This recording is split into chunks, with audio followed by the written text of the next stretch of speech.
Okay, sir. So, is anybody here experiencing a real fire? Anybody? So, Yes, sir. maybe nobody likes to experience this tragic situation. Nobody. So, we will discuss this topic about this fire extinguisher.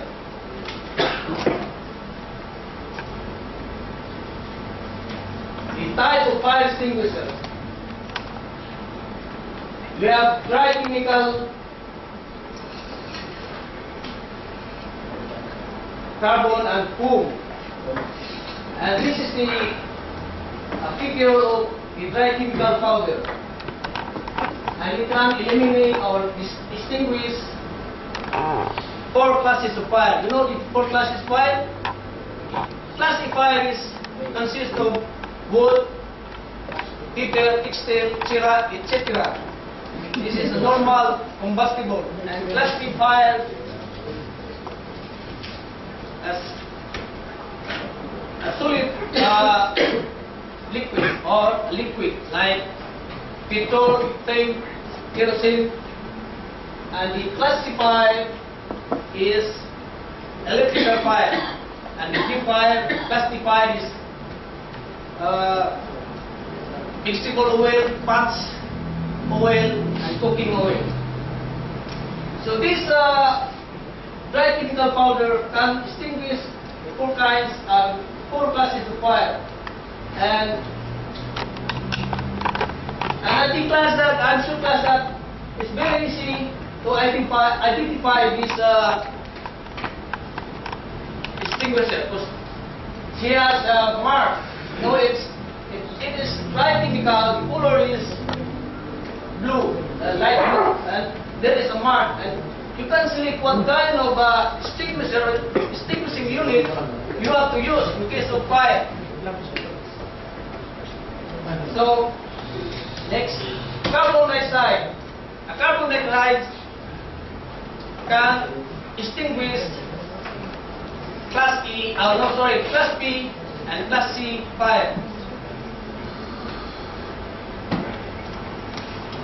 And this can also be identified because it has a black and mark. And very easy to do. Third one, foam. This foam has a yellow color. And very easy also to identify. So,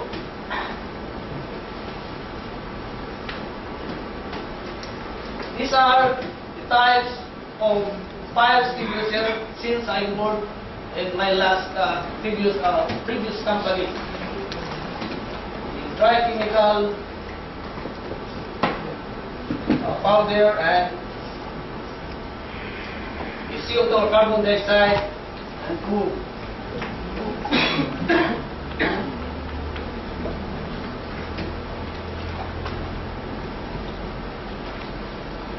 So this dry chemical powder does not exhibit capacity for cooling, whereas carbon dioxide liquefied or solidified under pressure, and foam it will form a blanket or bubble. So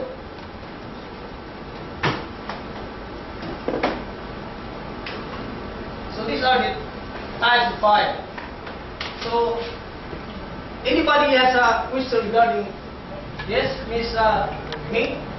How about if, for example, you have a fire in the engine room? So, what will be the fire extinguisher that you use? Sorry, I did not inform you that most of the vessel, I think, chicken dinner, most of the vessel has a fixed fire extinguisher. Yeah, right. Right. This So, is the big one. yeah, in case the fire cannot be controlled, like in engine room, a heavy fire, then captain or chief engineer it's their discretion to release if this fire cannot be controlled. So once you hear the sound, all the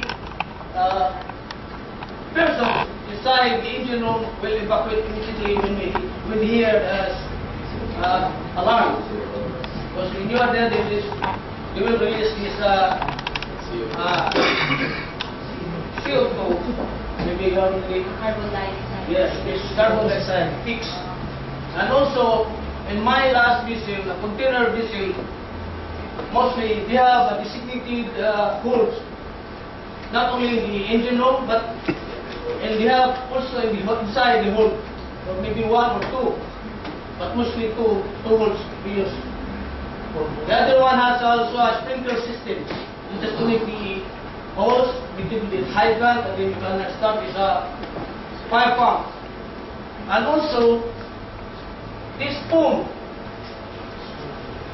in engine room, they have also this called the foam applicator, which is you have to connect to the hydrant, then one hose connected to the foam applicator, I think it's 20 liters, and start with the power pump. Once they are connected, it will form a foam.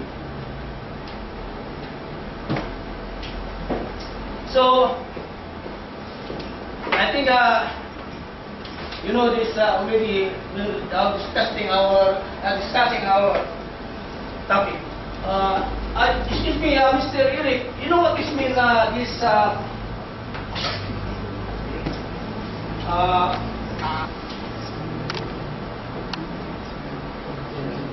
What is mean this fast? During have you encountered this word during your Bible?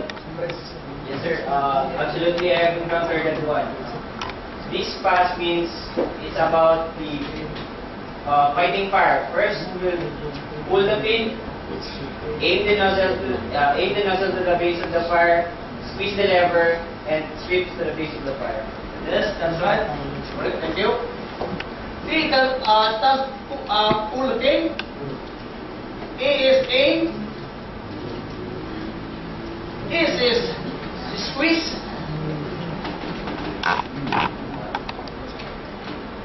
And sweep. So,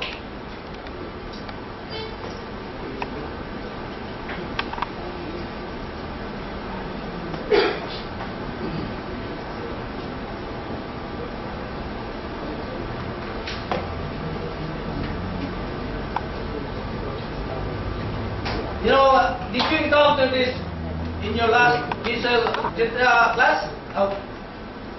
Gentlemen, this word means fast or pull in, squeeze, and sweep. And you know the general operating procedure of this fire extinguisher, you have to remove the pin before you have to squeeze. Because even if you squeeze and the pin is still there, you cannot use. So you have to remove the pin. Then squeeze and then aim, and that's all. So today we have already discussed, so see you on Monday. Okay, sir. Thank you, sir. Thank you.